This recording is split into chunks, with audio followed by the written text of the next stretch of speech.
Hello, friends. So good to be with you. I've got my good friend Mark Maynard with me today, and this is such an exciting thing for me. Mark, he pastors in the Granite City, Illinois area, St. Louis area, and great guy, great family. He was always referred to, or at least I started the rumor, he's the smartest guy in the room, and so we'll see how that goes here in just a little bit.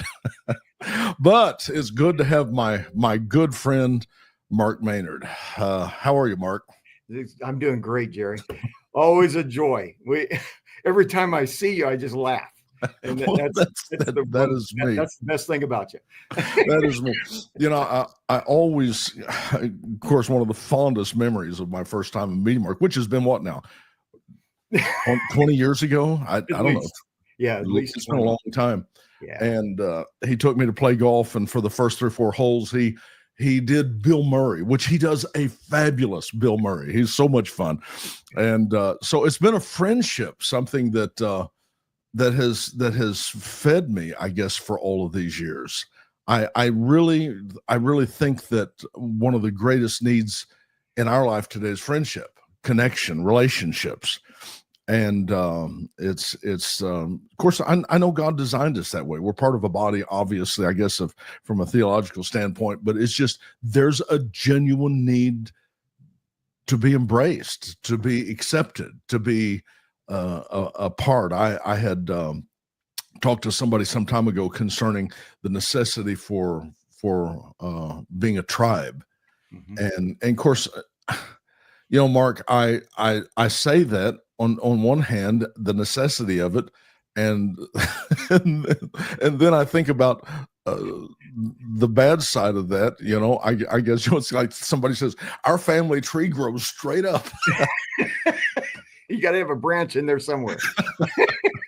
Well, yeah, and that's something I'd like to find out from you what the balance is, because truly, I mean, I've seen some people in organizations, they get together, it's not long till they look just alike. Absolutely. They walk alike, and so one of the things that I've always loved is I've got low maintenance friends, that you can pick right up with. You don't even have to get reintroduced or anything else, but that at any given moment you could pick up the phone and be connected, because there's an interconnection. Yeah. And there's a love and respect that I think that's the reason why I've always valued your friendship. That you've been an encourager, and everybody knows that. It's not anything just for me, but an encourager. And you don't have a whole lot of voices in the world that are just encouraging. Yeah. And I appreciate that. I appreciate that. You can go. We might go 6 months without talking, but then the moment you pick up the phone, you can make that connection. And I really think that's the sign of a true friendship, is the fact that you don't have to reintroduce yourself every time you get together. It's like you were never really apart. Exactly. And friends, best friends, I think are essential. I was looking at, I want to pull this up, Mark, because I'd like you to address this. This is a thing by Mark Zuckerberg. He is, because he's addressing, this was let me just read the ad. Mark Zuckerberg says that Meta is developing AI friends to beat the loneliness epidemic. Now, this is an article after Bill Gates claimed AI would replace humans for most things. And Zuckerberg made this statement. He said, artificial intelligence personas could step up in the fight for the loneliness epidemic. Now, listen, that's not an illusion. I mean, that is truly a problem today. There's a lot of people that are just extremely lonely.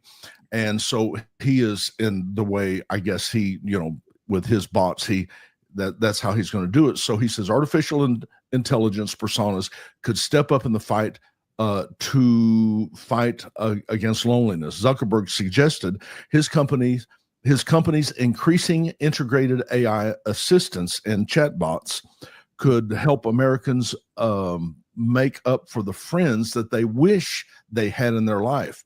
He said the average American has fewer than 3 friends.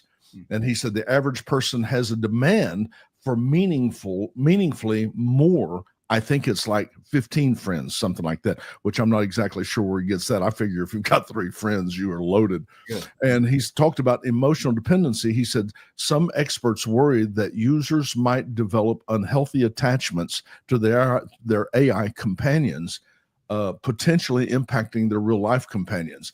Now, I know that I know there's 2 sides to that, but I know that there is a serious problem with loneliness. And when you've got AI that is increasingly comforting, encouraging, doesn't yell at you, doesn't put you down, you don't worry about it saying something ugly.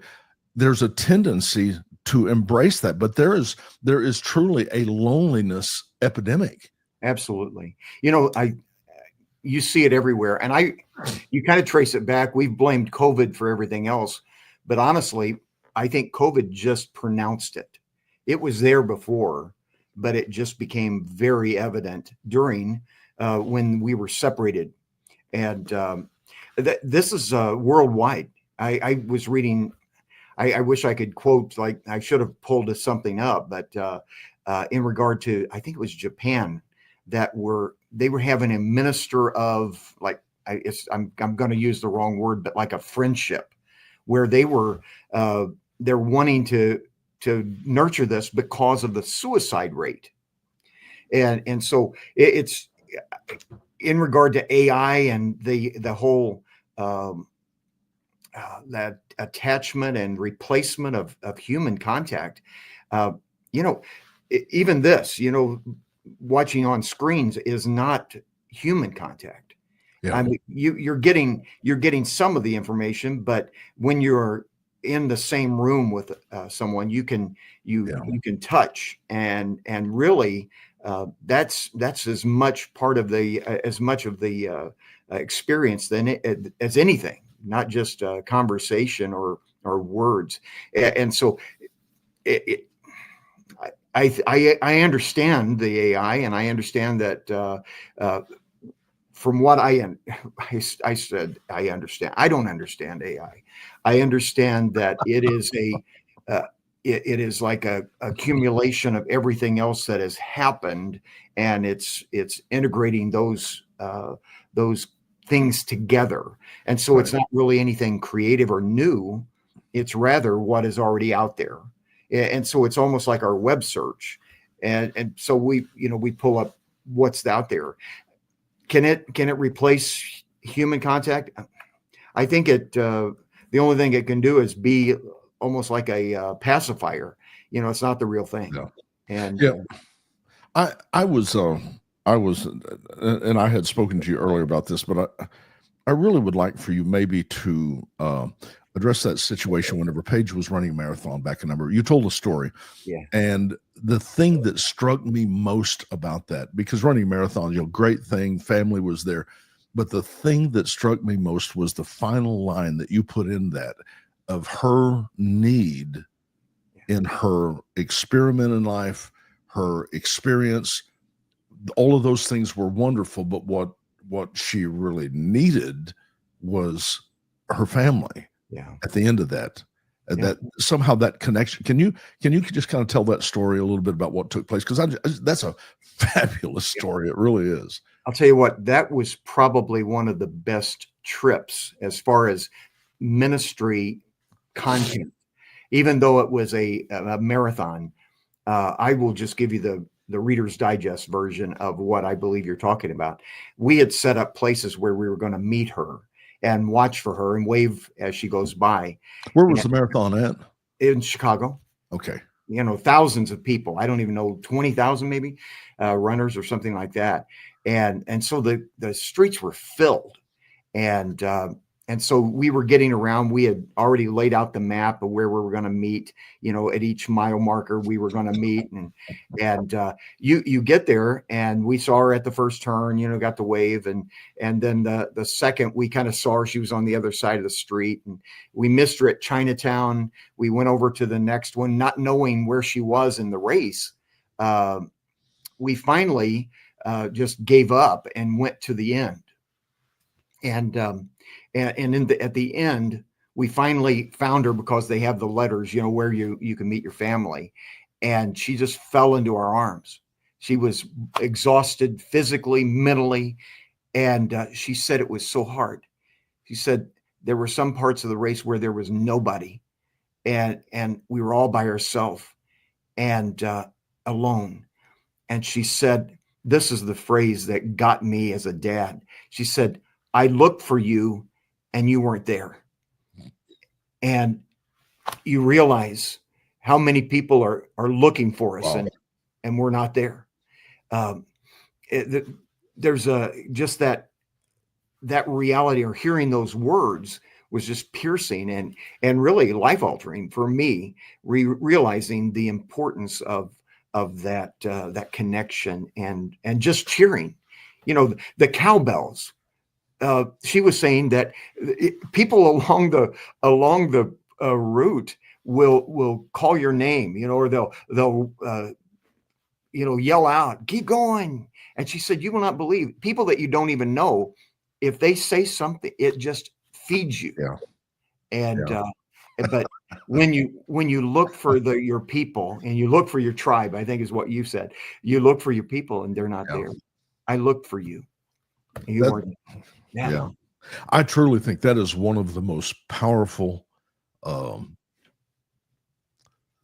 relationship statements I've ever heard.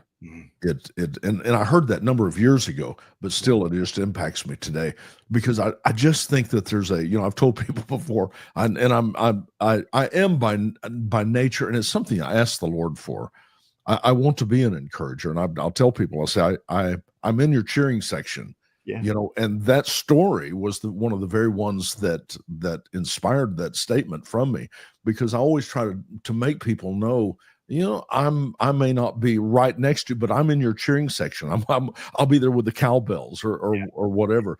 But I think there's such an incredible need for people just to know that you're there. And I think we're in I don't know, Mark. It seems like we're in such a weird place right now that people have become disconnected. They become mean. They feel like they can say, and it's possible that social media is the problem, is the fact that people say things on social media they would never say in person. They would never, and they just, and what's the deal? Write it down, let it set, and then delete it. Oh my! You're absolutely right. Not ever realizing the impact and lasting impact. I mean, people can go back for years. People you don't even know. No. And you don't know the wounds. Whenever we were growing up, we had, our third grade teacher might have been mean to us or something like that. And that impacted us. But you know what? We got over it. But, you think there's a life on the internet that continues on. Right. And you're absolutely right in regard to people saying things just harsh. And because, again, without personal contact, you are only getting part of the message. Your verbal words, your words are only part of the message of communication. The attitude, the inflection, even the eye contact, all of those things are part of communication. So. I heard somebody make a statement one time, and of course, they were a little bit simple in some ways, but they were concerned because they had done something that probably was inappropriate. And they made a statement. They said, everybody in town knows about this. And of course, I'm thinking, there probably isn't 4 people that know you from town. Nobody knows. And the others don't care. But that being said, the idea that somehow in your mind, when somebody says something, it's almost like they speak for everybody. Right. And you truly accept that. You truly think that everybody knows about this, and that which isn't true. But our mindset and the need that we have, the dependency we have, and the insecurities that we have a tendency that we can develop rather quickly can make us feel extremely isolated. And I think that's one of the greatest needs that we have for encouragement. I asked the Lord some time ago, because Mark, when I started ministry back in 72, I guess. Jiminy Christmas. I was, Just a minute. I was in grade school, by the way. I gotta have a drink after that. But I remember, you know, in the early days, you're always asking the Lord, you know, I'd love to have the gifts operating in my life. You know, you hear about this one that had this great gift, and you think about the word of knowledge and the word of wisdom and the healing and how it needs. I remember I went to one of the last Catherine Kuhlman meetings. Oh, wow. A lot of these people may not even know who that was, but she was just simply amazing. And I I had the fortune of, I was kind of on the side where I was relatively close. And of course, I mean, it was amazing. And of course, you know, she passed, and I talked to the Lord about that because I was so moved by the miracles and the healings that took place, how people were touched. And of course, very immature. I was so young in ministry, and I told the Lord, you know, basically, you know, if you need someone to take her place. But but I told the Lord, I said, you know, I feel like there's such a need for healing, and that would be a great ministry. That would be great. And in my age, but I was very sincere. I said that would be a great ministry to have that to give to the people. And the Lord spoke something to me that has just shaped my life. He said, there's a lot of people that have the gifts of healing that I don't consider great. Wow. And I'd never thought about that. Of course, I mean, that's obviously backed up by 1 Corinthians 13. It says, though I have this gift and that gift and this faith and that faith, and I don't have love, I am like a noise, a sounding brass. And that wouldn't be a noise to us. We would think somebody had all knowledge and all gifts. We'd say, give that man the microphone. Yeah. You know, nobody else needs to say anything. So the one that's a noise to is God. And it really backed up the fact that when he said that, and as I grew older, I asked the Lord for this. And I think I feel good about it. I feel right. I said, all of my requests for the gifts of healing and working of miracles, all of those things that I've requested, please forget it. I said, if I could ask for one gift, it would be to be an encourager. That's the desire of my heart. I would love to make an impartation of strength and of courage in somebody who, well, to be a cowbell, you know, well, because that is a time when people are going through crisis, and they need that connection, that relationship. Absolutely. You know, speaking of things you've read, oftentimes we understand physical pain. We understand, you know, that because we've experienced it ourselves. That this particular article, it was out of a book. Actually, I am trying to remember where I read it, but it was they were talking about a study that they did in regard to the brain waves and the brain activity. And when physical pain is experienced, your brain just goes off.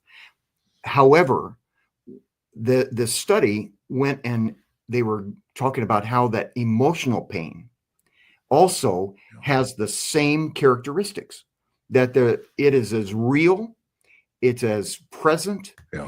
And you know, again, we understand what you can do for physical pain, but when you're talking about emotional pain, that encouragement is the medicine. That is the love that God gives to us, is the medicine that he has already put within us as the body of Christ and as men and women of God. I believe that it's important that we recognize the value of those words and the value of that impartation of even a promise. And sometimes we can almost be flippant with scriptures, but I think that when you give it in a spirit and an attitude of healing, I think it makes all the difference. And you're absolutely right. That encouragement is a missing gift and a missing area that so many need, and and we as pastors as well, we're not immune to this. How many pastors have you ever seen that their kids at the end of the road said, "You had time for everybody else, but you didn't have time for me"? Yeah. That changes. And I don't know, Mark, is it because I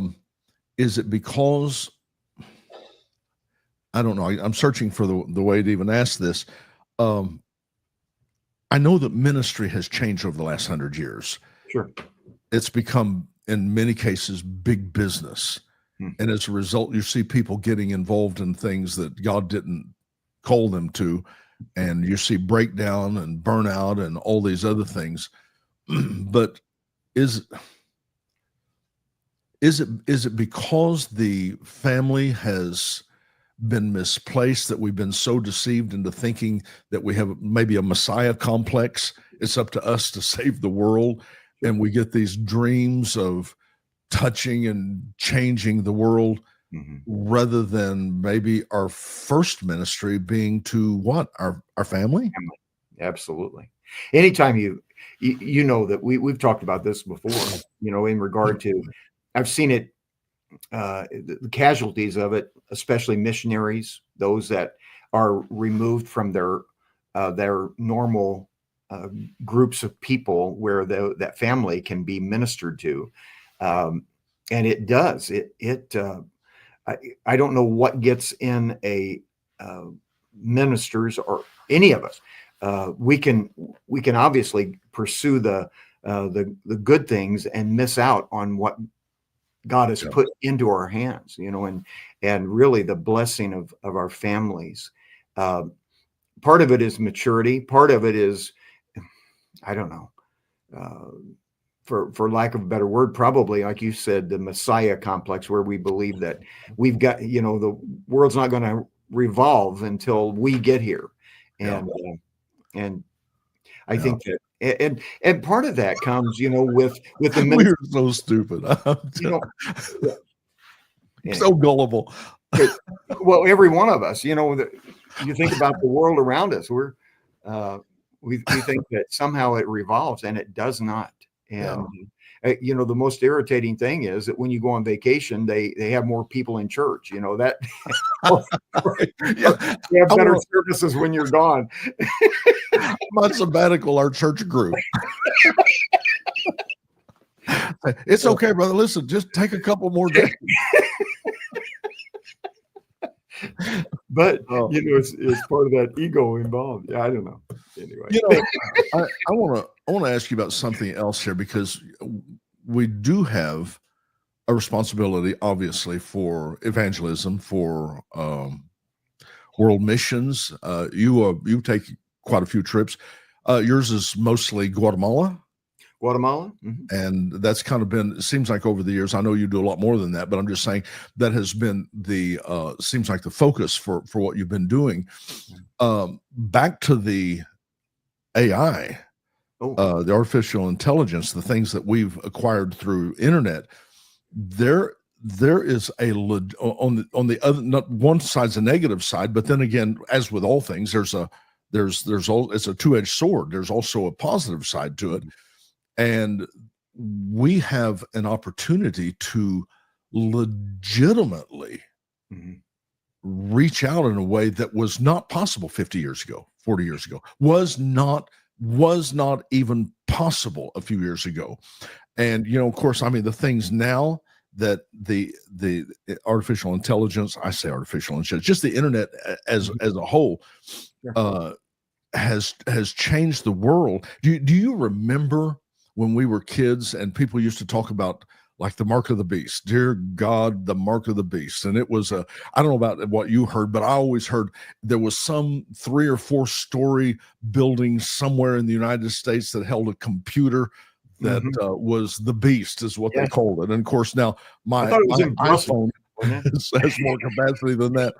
But when you stop and think about that, there is, for the first time, the thought of having a cashless society, absolutely, having a mark that identifies a person, that allows you to buy or sell, and without that, you legitimately can't.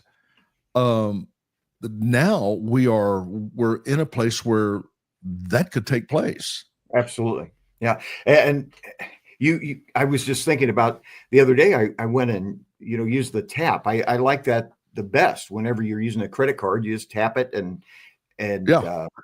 and somebody, you think about, in your hand or something like that, it's a reality right in front of us. Yeah. And also the way that our lives could be controlled. We have all of these conveniences, Alexa and everything else. We used to think the government was spying on us, and instead we just invited them in and gave them a speaker in every room. Absolutely. I listened to somebody talk the other day, and they were saying, I am not comfortable with these driverless vehicles, because if you've got a warrant out for your arrest, you just get in and it just drives you straight to the police station. But yeah. On the other hand, though, I mean, it's my God, and a lot of people are afraid of it, which I don't understand. That I think it's the most incredible and wonderful, amazing thing. I mean, it's to me, it's the difference in indoor and outdoor toilets. Outdoor toilets got the job done, but boy, indoor toilets are just better. I'm for them. Yeah, I like that. But with the internet, I mean, the things that it can do, you set your house up to where it's set on electronics. Mm-hmm. You walk in, it turns on the lights, it starts the coffee machine. It does all of those incredibly wonderful things. The information, dear Lord in heaven, I don't have to say, well, let me go check that out. I've got more information here than I know how to absorb within a nanosecond. I mean, it is just all the information, and so we have a great opportunity that no other generation has ever had. That's true. If we can use it. And the downside to that is the fact well, obviously you don't remember back in the 30s and the 40s, back when you were just a young man. But that was, in those days, they were giving away FCC license, that license for television stations, for radio stations or whatever. And the church just kind of poo-pooed that as being the devil, Totally. And the world did not. They embraced it, and now you can see the difference. You've got the world that is absolutely crushing it, and the church with a 40-watt light bulb over their sign. The difference is daylight and dark, depending on whether you see the potential. Maybe it's prophetically see the potential, or whether you run and hide from it, because you can run and hide, but you're not going to get away from this one. Yeah. Any of those technologies that have come down, they're neutral. It's how you use them that are either evil or good. And so everything is, I think that we ought to take advantage of every tool that we can find. We just recently subscribed to a service, and I'm not sure that it's all that it can be, but live translation of our sermons and our services. And there's a slight delay, and there's some learning that has to happen. Right. But why not? How wonderful it is that somebody that doesn't even, that we cannot even speak to, can communicate the gospel with these translators. So, yeah, the possibilities. It reminds me of the Tower of Babel, where God said, anything that they can imagine, they can do. And that certainly has been the case where we've imagined things, going back to one of the early things back in the 60s of the Jetsons. They imagined treadmills. They imagined video conferencing. They imagined things that were completely, that were now it's common. Right. Absolutely. And I think that we're just in the beginning. I had a guy, he was working for Tesla, and he was kind of a test driver, which I call him a crash dummy, but that's what he would do. And as he would drive, what was interesting, the car would learn. And in my driveway, I have a circle driveway. As you can come into my house, and circle driveway, you pull in and you back out and circle. And so he said, "Can I use your driveway?" And I said, "Sure." And so my car is there. So he pulls in beside it.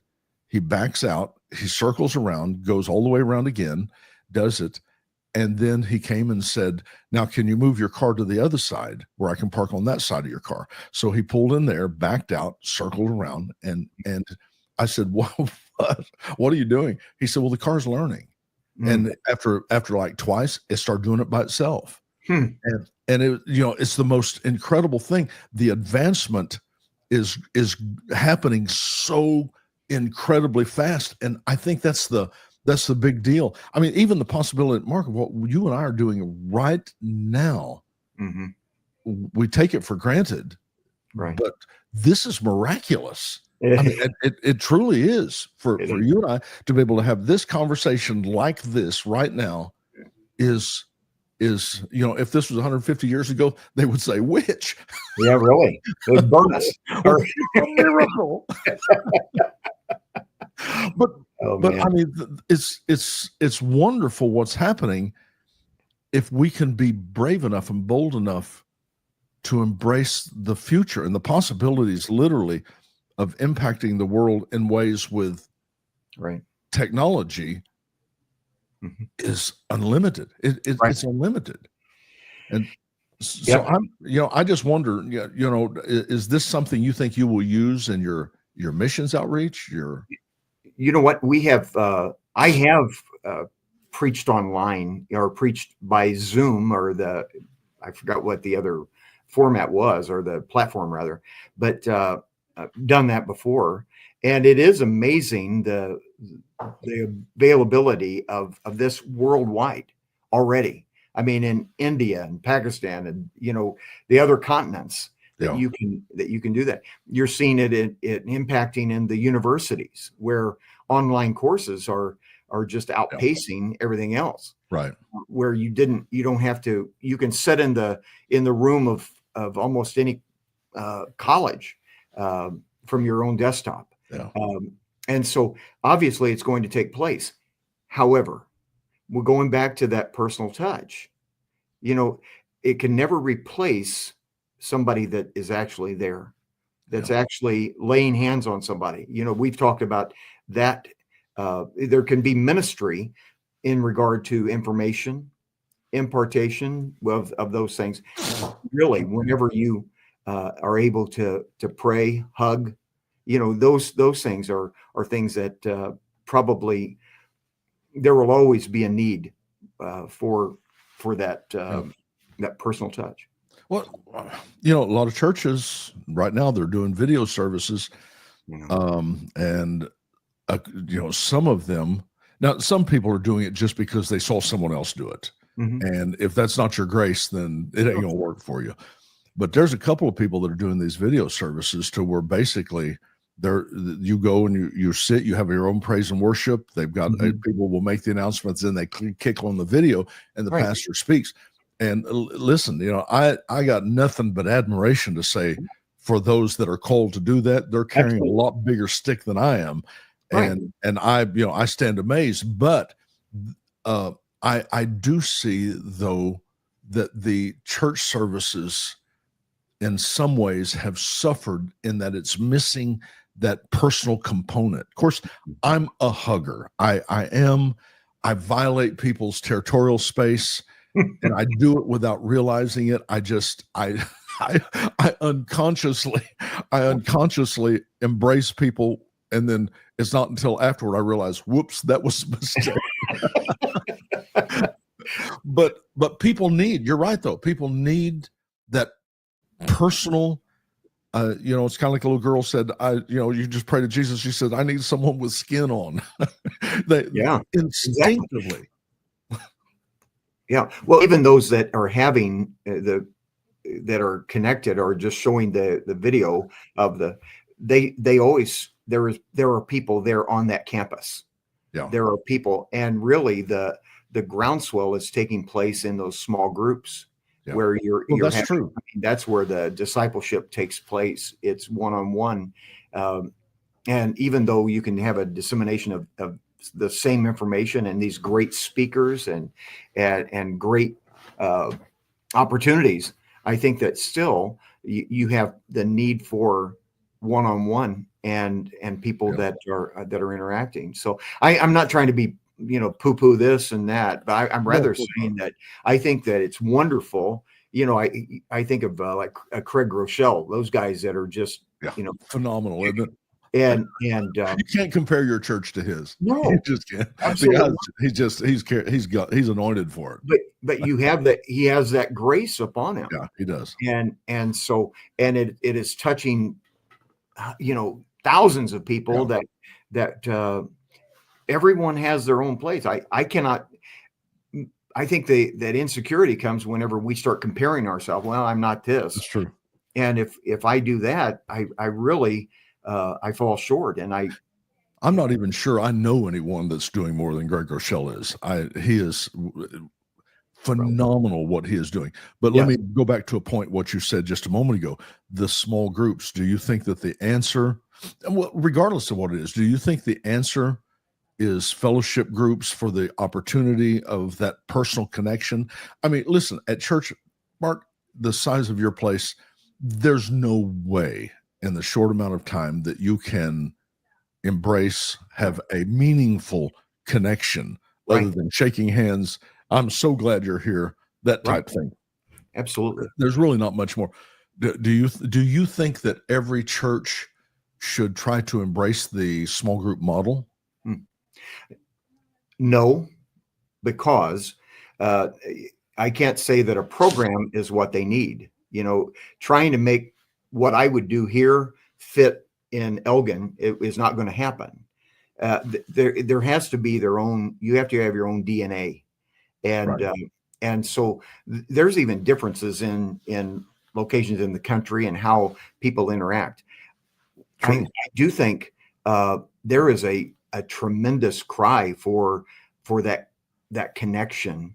And as a matter of fact, we just this year, you saw the Forge, the men's, discipling this the movie The Forge is what I'm talking Mhm. about, Yeah. and that was I think caused there to be a hunger for meaningful mentors, disciplers, like nothing else, and it just gave a vision of whenever our men watched it, there was a yeah, that's what you need, and some have even gone as far as name their group the Forge and that kind of thing. I think that what you have to do is seek God for what is right for you and how you can do it. That'd be like me saying, "Well, Craig Rochelle is doing this, so therefore I'm going to have to get a Right. video screen." Right. It's Right. it's not the same. I've got to minister according to the grace that's the key word, Right. the grace that God has given, and even the impartation of Lord, what is it that you want us to do? Yeah. Though we have this year we started those just discipleship groups of four people, not eight, not 10. If you get more than eight people, you have two conversations. Right. Four people, I mean, you've got to I've be. not heard of that. And so in the course of this, these four people, it gives you room so that any one of them can bring a friend. Most of the time, if you have a group of 8 or 10, there's really not room for more conversation. Right. Uh, it's That's a it, great idea. self-guided, and so anyway, we're just kind of rolling that out this year, and so we're going to have the first kind of let's see how things work, or how they worked, and how can we go forward with this. But that's one of those things that I believe it became evident, and really a hunger for it came out of that Forge, the movie, and you saw the need for that. I'm not a big Christian movie guy, but that was one that just I think Right. really kind of hit home anyway, and really cast a vision in every one of the men's hearts. So I personally, one of the greatest things that I've had most recently, and even last years, and probably deeper in the last 2 or 3 years, is that I have breakfast every Thursday morning with there's 5 or 6 of us pastors in in town. I attended that with you last time I was there. And we sat around. We don't necessarily always talk about church things. Sometimes we talk about other, but it is fostered a place where we can know each other, trust each other, call each other. We might go to the ball game together, or whatever. It's just an opportunity, because ministry can be kind of a lonely place as well. And so, and you're right. Kind of went off. You're right. And of course, relationship is spelled TIME. That's something I really, really believe. But as a pastor, Mark, one of the things that I feel like I deal with is, because you're surrounded by people all the time, but there is a certain level of openness. I don't want to say openness, because that almost sounds like you're trying to be private with things, but you can become so common with people, which you truly goes back to the story of when Jesus went to his own hometown. And I mean, this was Jesus. He's a big deal. Yeah. And he couldn't do anything because of their perception of him. Right. And so as a result, you can become so common with people that the grace that's in you is not allowed to be extended to them, because they're not open to that. And it truly, I mean, it's a dynamic. You got to maybe it's the closest. Would you say it was the closest of almost like being like a dad to your kids? How would you balance the relationship between who you are as a minister and the people around you, which can lead to a pretty isolated relationship? Yeah. I think that there are roles that the Lord gave us, and there are offices. We know we're not talking about us up here or anything of the sort, but a grace. Let's go back to that word that the Lord has given, and it is more of hopefully it's a fathering, and it doesn't mean that you're not real. Sometimes you can be phony. And I'm not talking about being phony. I'm talking about being real. And so one of the elements of having that connection with your congregation is being, you are who you are. This is who I am. But that familiarity can undermine. But I don't know. It's kind of a balancing act, really, in that regard. I think that the key word in every relationship is respect and being real. And I think that sometimes pastors can become, you use the word common, maybe almost try to fit in, and that's not necessarily the role. I think that there is a role of that family or fatherhood, or caring for them, shepherding. That doesn't necessarily mean that I have to spill my guts about everything. There are times and places for every.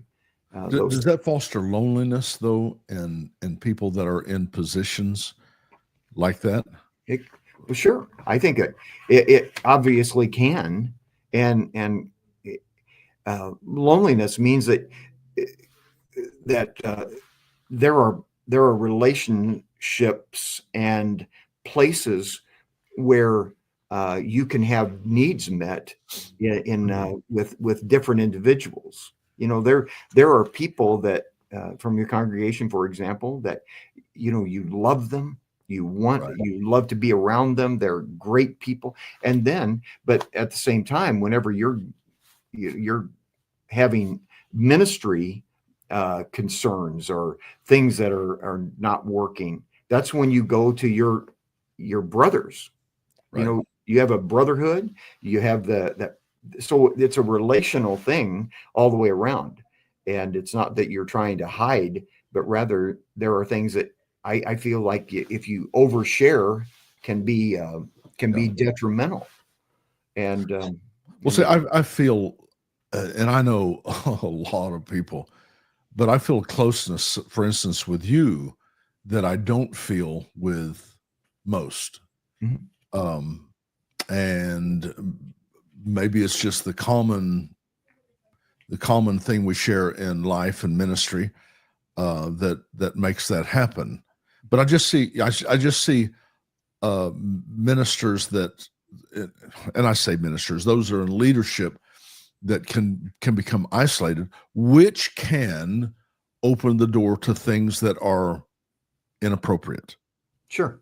And I don't hold my nose at anybody that's ever gotten into a situation that overtook them. I told somebody some time ago, I said, listen, better men than me, smarter men than me, more spiritual men than I would ever be has fallen into traps.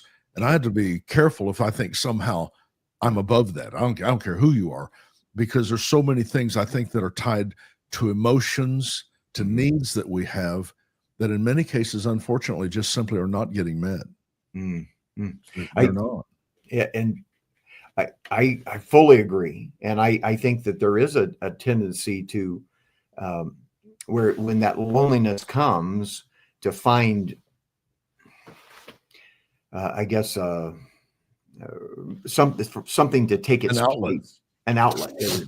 And many times those can be negative. We know that, for example, even Elijah, in the scripture, he's calling out fire from heaven one day, and then he can't even get out of bed the next. That's so true. And so it was just one critic to Facebook, man. And it was just one woman that, Jezebel. Yeah, but see, I understand that.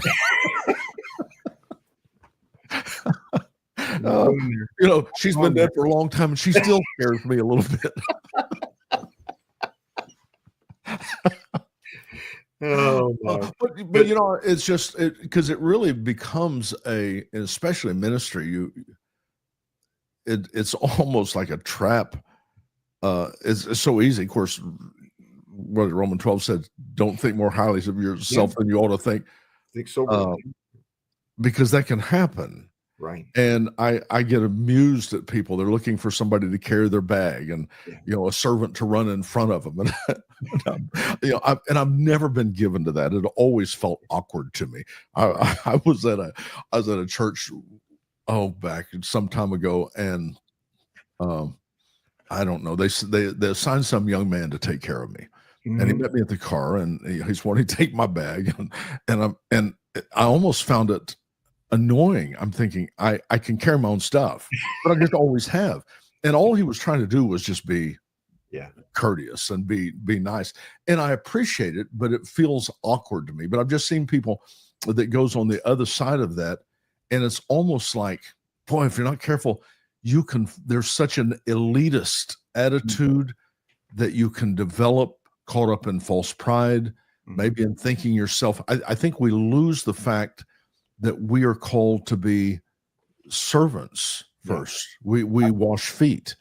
I feel like in our church, in the way that I do it, I eat last. If we have a big dinner, I don't eat I make sure everybody's eating first.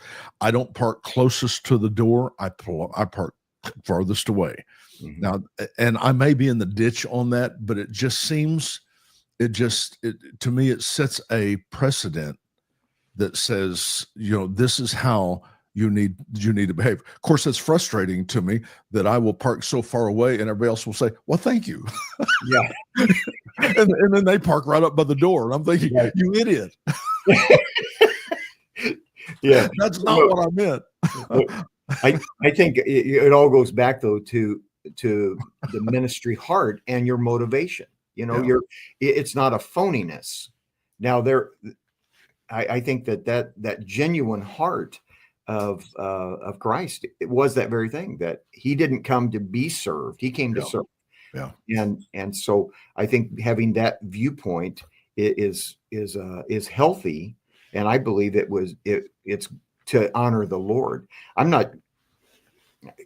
I know that, for example, you talked about mission field before. Whenever we have gone, especially in the Philippines, they are so respectful. They are so honoring Yeah. that it kind of throws you off. Let me carry that. Oh, you don't need, and you realize that Yeah. there are times whenever you do need to just back off and Sure. let somebody. Absolutely. And the same thing, whenever you want to minister to somebody or help somebody, and then they'll say, "Oh, no, no, no," Right. Yeah. it's that it's because you want to do it. Right. And so there's, like you said, everything has it's a two-edged sword. That Well, my there's just receive- my thoughts just concerning that is being that as ministers, they have a tendency to isolate themselves, to be it's almost like on one side of the ditch or the other. Mhm. There's a tendency they can fall into an elitist, or they can fall into, but nonetheless you're still separated. Mhm. And I think it affects you, the need for relationships. Real quickly before we move on, you meet with these other pastors. That's kind of unique, really, because in most situations I don't think there's an opportunity for a lot of pastors that just want to hang out with each other. Yeah. You know what? It developed. Actually, this group started.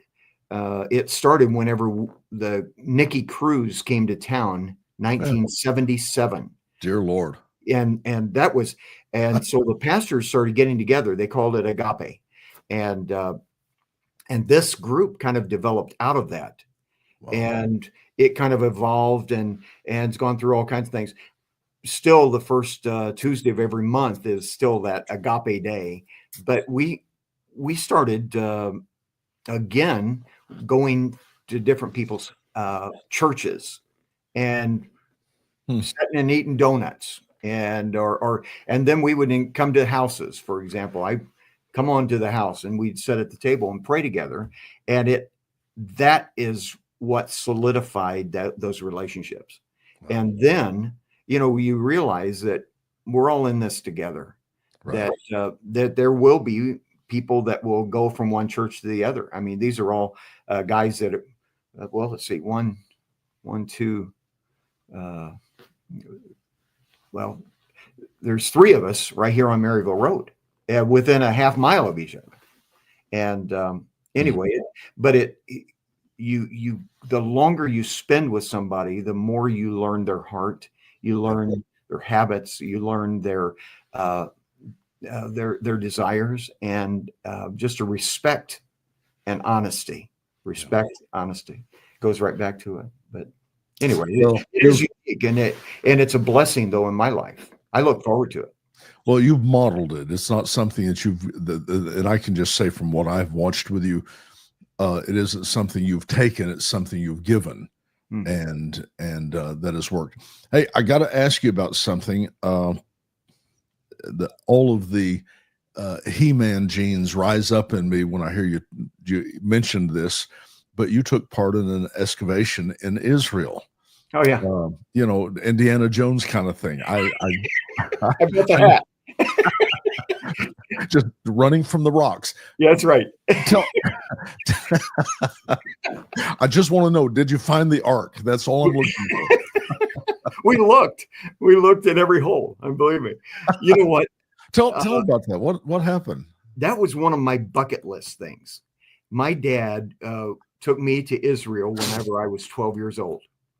And we see all of these excavations, and he would read biblical archaeology, that biblical archaeology review. I've always wanted. It was a bucket list. I saw in one of the magazines that it was open, and it was a 2-week period of time that you basically go work, and so I actually applied and with the dig at El Araj. El Araj is where Bethsaida. Okay. They believe that it is the location of Bethsaida. In the scripture, it would be where the Jordan River meets the Sea of Galilee. Okay. And so it's right at that corner where they show you when you go to Israel is about a mile away from water and up in elevation. And anyway, long story. I think it was one of the most significant things that I have done as far as just enjoyable. I went on my own. I didn't know anybody, but met these incredible, you talk about smart people, just incredible. But at the in the midst of all this, we were all digging together. You know, everybody just gets you get the pick and the buckets, and you carry wheelbarrows, and you get hot and dirty, and Dr. Steve Notley is the archaeologist, or the one that is the sponsor, and there's an archaeologist in Israel, Moti Avram, that is he's the one that is just brilliant when he looks at these pieces of stone, can tell you where it comes from, you know, and what it was, and so in the course of going, we went in 2022, and had the time of my life, worked hard, and met just some incredible people from around the country, you know, and I thought it's going to be, I thought my concept was I'm going and it's all going to be, you know, college students. Or we had a couple, 3, 4, mostly it was people that were of various ages, and some old, some young. We had people from universities. We had also people, you know, a guy that was a retired optometrist, just a pastor's wife, a lady that from her church, you know, it's just people. And all of us just worked together. During that time, they discovered a mosaic that connected it to Peter. And there was a basilica that was discovered there that actually, because of the shape of the building, it was a mosaic that was identified in the writing as honoring the chief apostle, Peter. And so that really brought a lot of it validated their thought that this is really Bethsaida. And then it's expanding from whenever I was there. But of course, the bombing, things like that have really taken its toll on their ability to dig. But it was a great time. And anyway, what were you looking for, or were you just basically looking? Well, when I got there, they assign these groups to a square, and what you do is you dig down and you find the various levels. You know, you'll find the modern, and then you'll find the kind of a tell Byzantine, and then you go on down, and you finally hit Roman times or Christ time, and they already had found the outline of the pillars and things like that from this church that was there. And so they already knew that was there. They had already discovered some housing in another place. They had we were kind of spread out throughout this site, and everybody was in their square, just kind of digging down, finding whatever it was. You know, the pottery. I found a lot of shards of pottery, and one of the particular new areas that they were opening up found a lot of like vessels and things that were from the Roman time, little glass and intricate things, that it was a house. And so it just expanded the size, and just what they're really trying to discover is this really Bethsaida? And you're not going to find this was Peter's house, you know, a little, nothing on the mailbox, but it fits. And they found the fishing weights, you know, it was a fishing village. And so all of those things, they put it together in archaeology. And it was just fascinating the way that when something would be discovered, how they would mark it, and how that at the level and where it was, and with a GPS marker.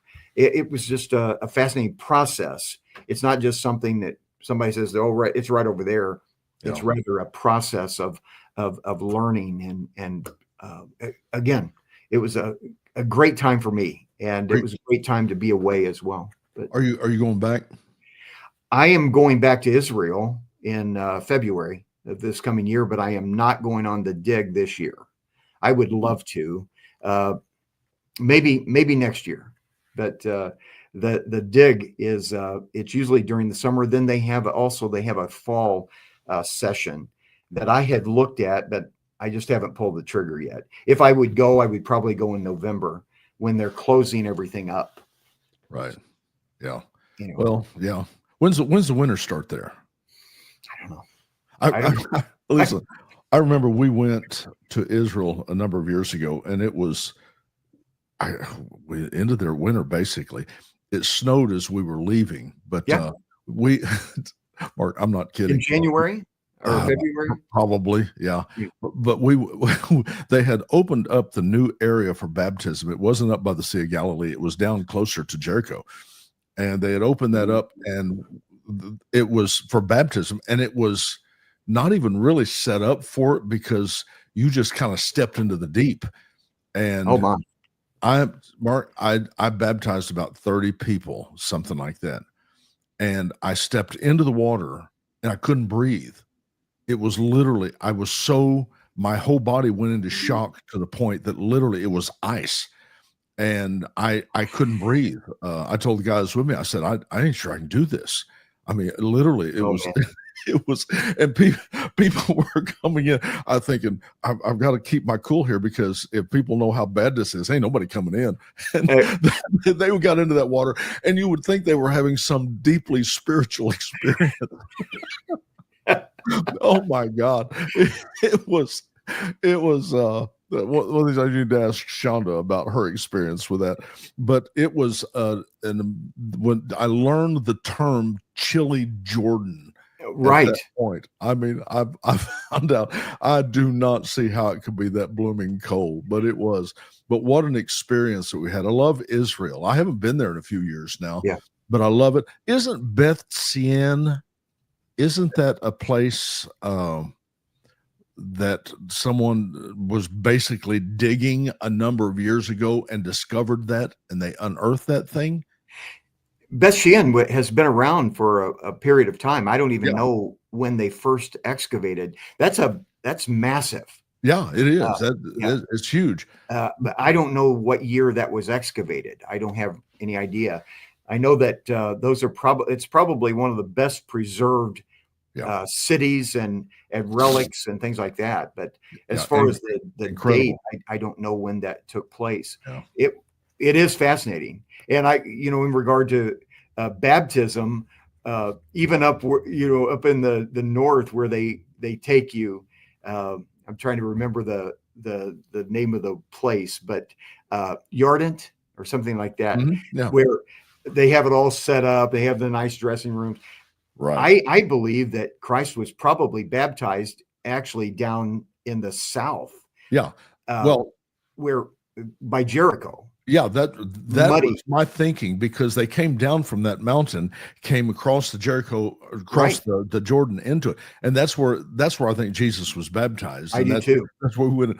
It's so funny. Back to that baptism point, because you stepped in, there was really it wasn't set up, and I stepped in up to here.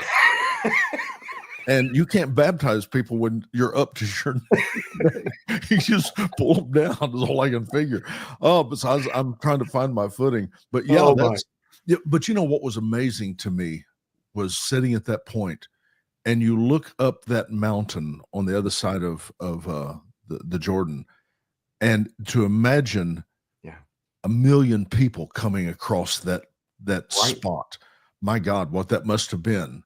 Absolutely. And I don't know if that is where Moses stood when he had an opportunity to look across and see, but still the same principle is there. Was all of those people coming down from that spot coming over into Jericho must have been incredible.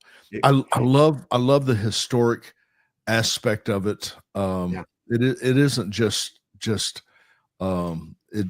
Israel as such. I love the history of it. I mean, Alexander the Great's armies went through there. Napoleon, the whole world has been through that little spot. Right. And of course, one thing that I think there is such a draw in that area. Now, this is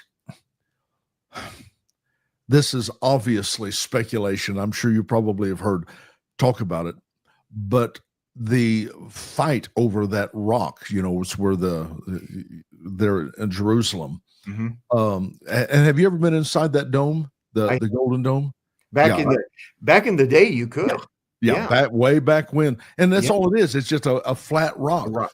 It is, of course, it is said that was the rock where Abraham was offering Isaac. That was the rock where David brought the Ark of the Covenant. But anyway, all that being said, they said that I don't want to say rumor, the history of it was supposed to have been that was the place where God stood when he orchestrated creation. Yeah. And that it was like his fragrance remained there, and that people were drawn there instinctively. Of course, I've seen people go to Israel. They literally had to arrest them and send them out. It was like a mental thing that people wouldn't want to leave, and people were drawn from all over the world. Sure. It was like his fragrance was there, and you were drawn there, and it wasn't because it's so beautiful. My first time I went there, I'm sitting there looking at that place, and it reminds me of what's that show, The Lion King, and after the uncle has spoiled everything. Yeah. And that muskrat with him says, well, it looks like it's a little fixer-upper. And that was my thing. I'm thinking, there's a lot of places in Texas that would be a little better than this. Yeah, but there's a fragrance to it. It's a drawing. It's almost unexplainable. Absolutely. And I think that one of the first times that I went, I remember them saying, once you come, you'll want to come back. Yeah. And it's true. There is something about the nation and the nation of Israel that it is like no other place on earth. And the feeling, and it's a pilgrimage. Did Jesus walk here or here? There's no signs. I think though it's just being in that place where Christ was. But you're right, there is a spirit, a presence. It is that compels you to come and come back. Yeah. And I love the Garden of Gethsemane. I love I love to just walk the streets of Jerusalem. Yeah. During that dig, the last day, we had about a half a day that did nothing but just walk around the city. And it was great, seeing things that I would pass by or be there for a minute. And it is just a beautiful country. And it touched my heart. I was there at the City of David, and I found this big rock there at the City of David that I brought home. I put in my suitcase. They may still have my picture there in the post office somewhere there. They were looking for that rock whenever I was there. They got a couple of them over there, but it was a big rock. So I just hopped the fence there, grabbed that big rock, and brought it home. You're confessing it. Yeah, whatever. They might come arrest me and take me back for a tour. Yeah, there you go. But I brought that home, and when I built my house, I poured the foundation. I put that rock in the foundation. It sticks up a little bit, and I wanted it to be as a memorial of the City of David. That was very meaningful. But it is, the place is just meaningful, and you do know that David was there, right? And Jesus was there, and Elijah was there, and I went to the Valley of Elah, which is this massive valley, and I just went down to the lowest point where there would have been water someplace. And man, I just loaded up with, round stones and brought them home with me. Yeah. Actually, I've stolen from Israel apparently more than once. You have. Yeah.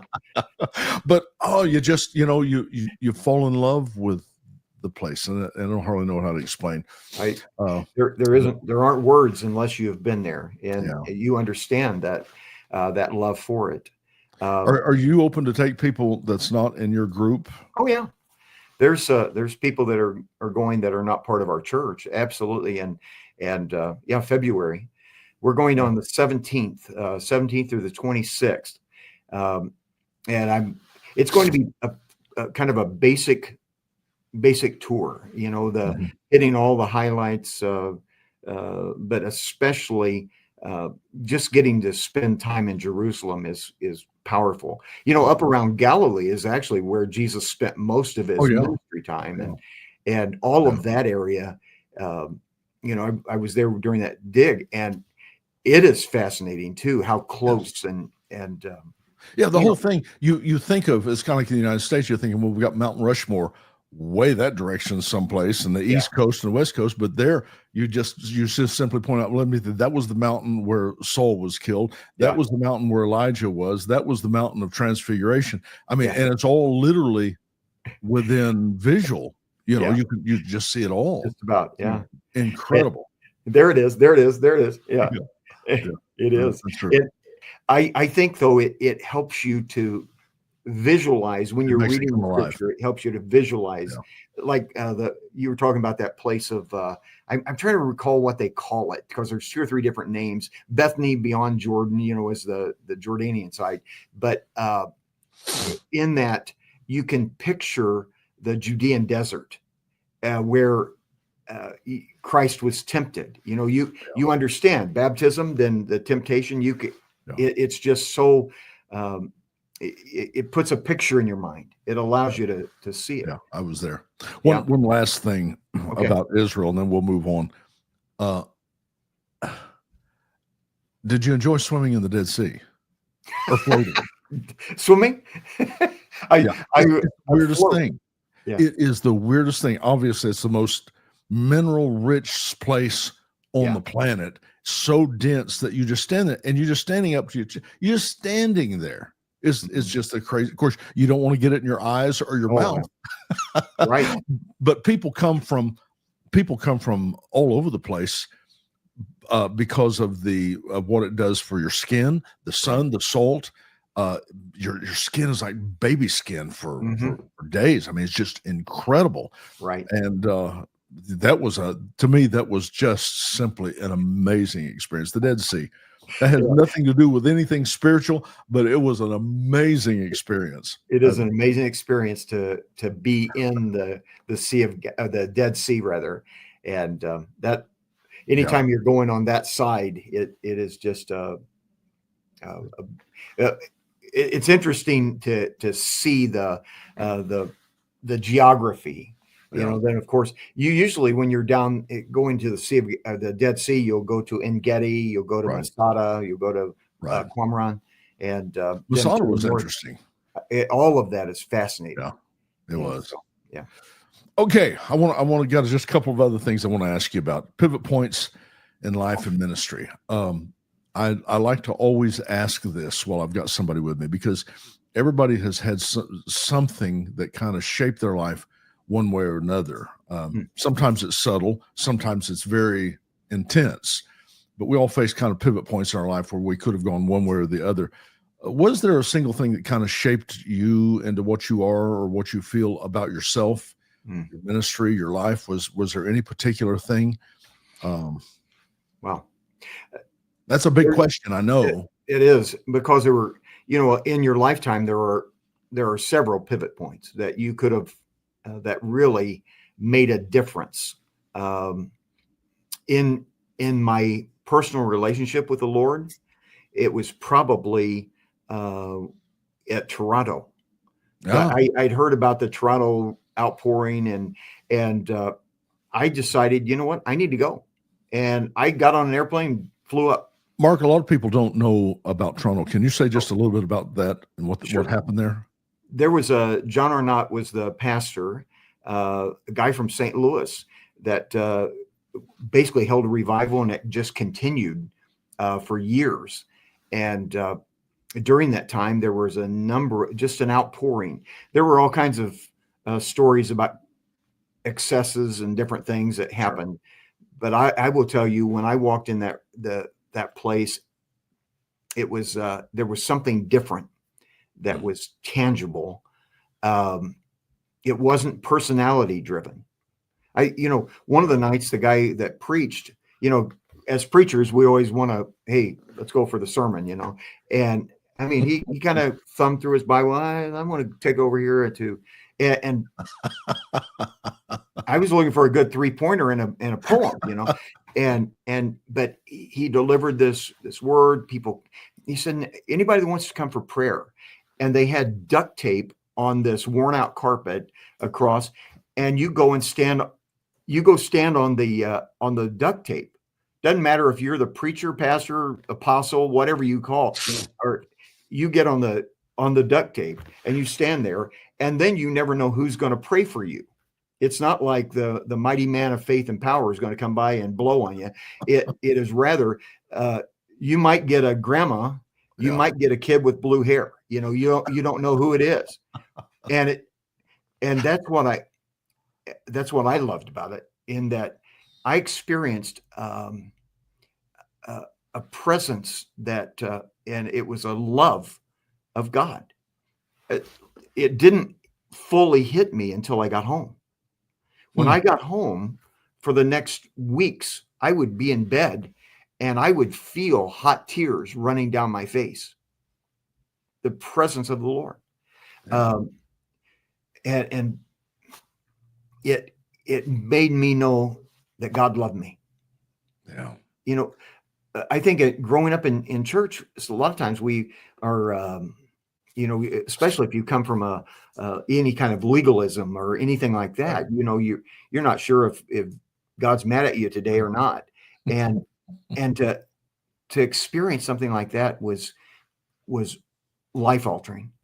And just to know that God loves you, that he wants you, and that you're desired by him.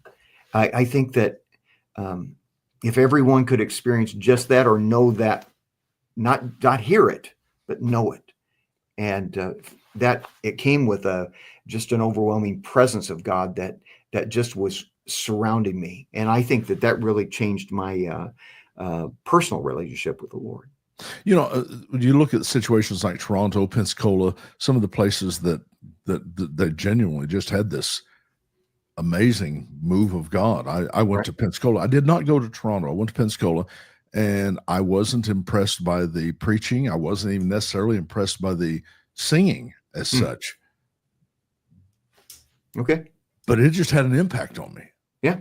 And they were the same way. They had groups that went around and just prayed for people that were assigned groups, and you didn't know who was going to pray for you. But it was, but then again, there was a season, Mark, where it seemed like that was so intense. Mm-hmm. It was a genuine worldwide move of God. Right. And then it went into a lull. I don't know if people begin to exploit that, if it became, suddenly I'm going to market it. My ministry, whatever the case is, which is always going to turn something off. But do you see that type of thing happening again? Do you think we're going to see more of that? You know what? I don't. I personally, I know that there have been things that have happened and do happen around the world, and I know that there was a season, like you're saying, that was really impacted by those moves and those they called them outpourings or revivals, and then some. It almost seemed we're kind of trying to ride the bandwagon, trying to reproduce it, and I think that whenever we try to reproduce it, it cheapens it. It's got to be an organic thing, and I think that's really what I believe that we will see in our churches, and those that are hungry, that there will be more of an organic where man cannot get the credit for it, and because God doesn't share his glory. No big shots. And I think that that's really what will be the we call it last day awakening or whatever. God will pour out his spirit upon all flesh, sons and daughters, kids with blue hair. That I say blue hair. You don't understand what I mean. But I thought that was an old person. I remember those. Yeah, I remember the Yeah, blue isn't wash. that the truth?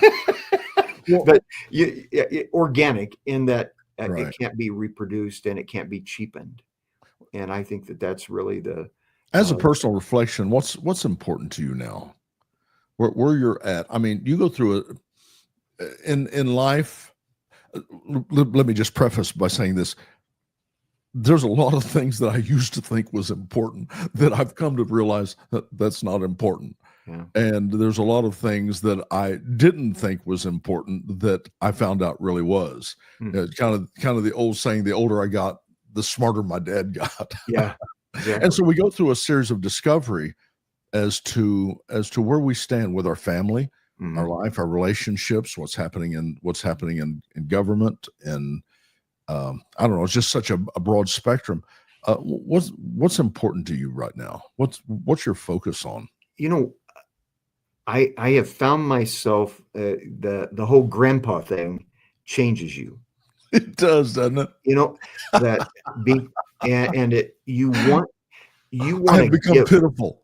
Yeah, you want to give and love those and you want to do everything for them and just the awe of those little people Yeah, that you get to relive your kids and relive all that. Personally, I want to be a giver. I yeah, want I want to sow seeds. That's my word for this year, seeding. I want to sow seeds of when you get to a place in your life, I'm of an age where you can sow seeds that you couldn't before, right. and that's really what I feel like is one of the most important things. I recognize it because my dad would always do it. It starts with when your kids start to leave and you go, "Hey, do you have enough money?" That kind of thing. Here, and Isn't that then the you truth? start, then you have things that you want to give them that they don't want, and if you're Right. not careful, you'll be offended. But uh, this is a really good box. They don't make boxes like this anymore. Uh, I'm showing my age, but you want to give, and So true. you can edit that out if you want to. Oh my God. Uh, just this last year, I was giving some boxes to my grandkids, but they got little latches on them. These are They're great. They're the best things ever. Why wouldn't everyone want these? Uh, there's stuff in them. Thank you, Grandpa. yeah, really. Oh, that's Uh, hilarious. you know what I'm saying. But Yeah, giving, being a giver, and man, I think that those are anyway. It feeds your soul. yeah. It helps you. Um, it If you could go back and give your younger self one piece of advice, what would it be? And this is, of course, I mean, I can't ask this question without thinking of, "Oh brother, where art thou?" Don't seek the treasure. um, Don't seek the treasure. it, it's sad because I think we've seen the same movies. Okay. Uh, I'm sorry, you're serious now. You know, one of the things that Oh, as I look back over and I know this is kind of carnal or I don't know, whatever. Um, I think that one of the things that I wish I knew um, was and I'm going to have to explain what I mean. Go ahead and finish the project. Just do it. Um, if if there is something in your heart, follow it. Go. When you're doing a project, do it like you need it done. Don't just partially do it because you'll end up not doing it. And yeah. you'll always think, boy, I wish I would have while we were building would have done that. I remember coming out of my house too many times cursing the rocks that instead of having cement there and thinking I should have done it. And then when I did it, it was like a whole new world. Yeah. Just finishing the project. It's cost a little more, might be a little, but finishing those projects, doing those things that that the Lord put in your heart, even that you wish you would have done. I wish I would have gone to Israel and dug, 10 years ago. Regret's terrible, isn't it? It is, but I think that I would go back and tell myself, you know what, go ahead and do it. Go ahead and do it. I remember, and I have very few regrets in life. I'm very thankful, but one of probably the biggest regret that I have is, of course, I was so young. My father passed away back in the mid 90s, quite some time ago now. And his desire, because I had never been to Israel, to me, that was like going to Mars at that time. I couldn't even imagine what that was like, even though people were doing it all the time. I was just not associated with them. So it wasn't really within my wheelhouse. Mm-hmm. And my dad wanted to go to Israel more than anything, which all you had to do. And of course, in those days, relatively inexpensive. I mean, just not that much. And how easy it would have been to just just do it. And he died. Mm-hmm. And that is just, yeah. I don't know. That's a regret. Yeah. It's just, I think, why, but I didn't know. I didn't know how easy it was. Mm-hmm. I didn't know. And most of the things I think that people hesitate at, it's much easier than they think. Mm-hmm. To just do it. Just doing it. Because you're left with a lot of regret if you don't. Right. And that is the truth. Absolutely. Yeah, is there anything in is there anything you believe that you think that most people might not agree with? No.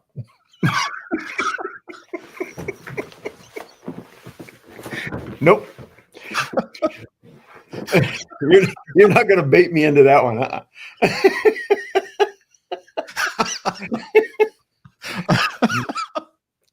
Nope.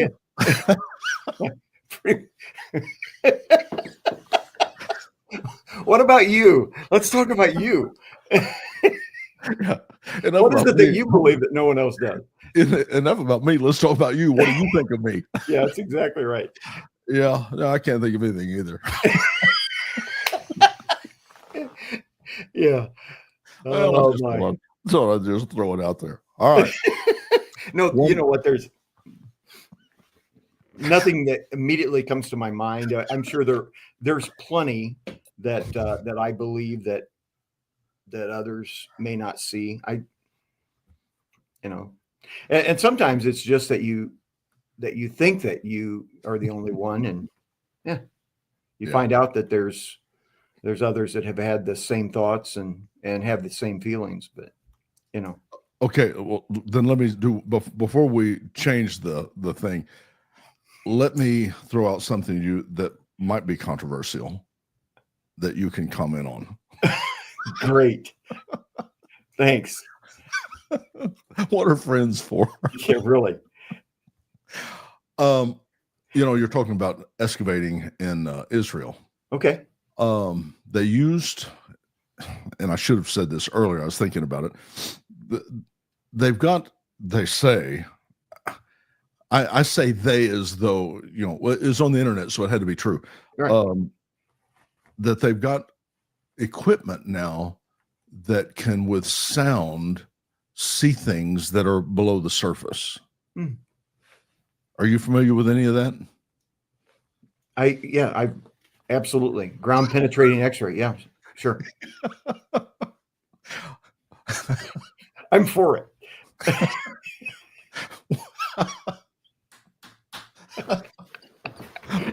What do you think about what they're saying about the pyramids? What are they saying? Oh, come on. Don't you ever look on the internet? I must miss those sites. Okay. What in particular are you talking about? I'm not sure that They are saying that with this equipment, this ground Yeah. whatever, Okay. that there are 6 pillars that connect to the bottom of the pyramids that go down about 400 feet and blocks into these huge blocks down there. And it has become, I cannot believe that you have not heard of that. I have not. What website is that? Anything. If you just go on, Everywhere. at this point, just go on YouTube and Okay. just put in pyramids. It'll All right. come up right now. You know what? Let me do some research and I'll get back to you. Let me get my shovel and my pail. I have not. Well, I'm sorry. it was just interesting because it of course there's been so much mystery around the pyramids anyway through the years, and not just in Egypt, but also in South America and different places where pyramids show up. Around but this sounds really legit. I mean, it's got so much traffic to it that it sounds legit, and it's like what coming out of the bottom of the pyramids under the ground is like these big pillars, round pillars with what appears to be something that circles around each one of them that goes all the way down hundreds of feet and sets on these huge blocks way the heck down there. Wow. And of course, this is, you just have to look. I just didn't know if you knew about it. And I'll pin you down with something controversial about that later when you. Okay. And I think you're faking anyway. I think you probably know a lot about it. I am not. I was born at night, but it wasn't last night. It wasn't last night. You're not baiting me into that one. No. I'm so sorry. I have not. No. I honestly have not seen that. I've seen some things about the pyramids, but not the whole 6 pillars. And I don't know about that. It is fascinating. Okay. And of course, there's so many things now that they can do that you don't know whether it's reality. Okay. Let me get this final one. What is next for you? Where are you going from here? What does it look like? I personally, ministry, maybe church. Both. I don't know.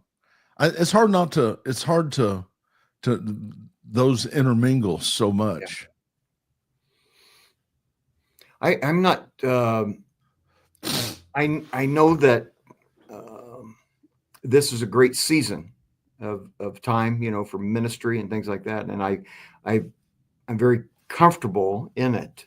I know that handwriting's on the wall in regard to raising up others that will carry on the ministry and to carry on the church and things like that.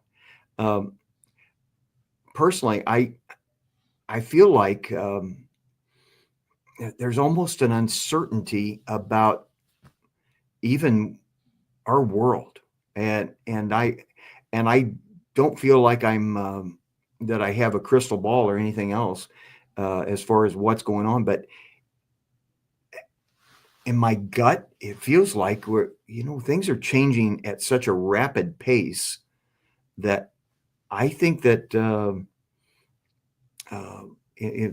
world is changing. I mean, besides the pyramid thing, I don't know about that, but the world is in such a flux that I really don't know what's happening. What I plan to do is I have had a greater hunger for knowing the Word of God, to knowing to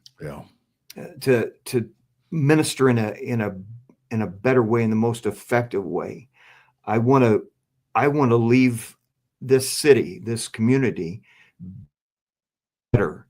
And I know that there are some opportunities there for that. In regard to my family, I'm going to do my best to spend as much time as I can with them going forward.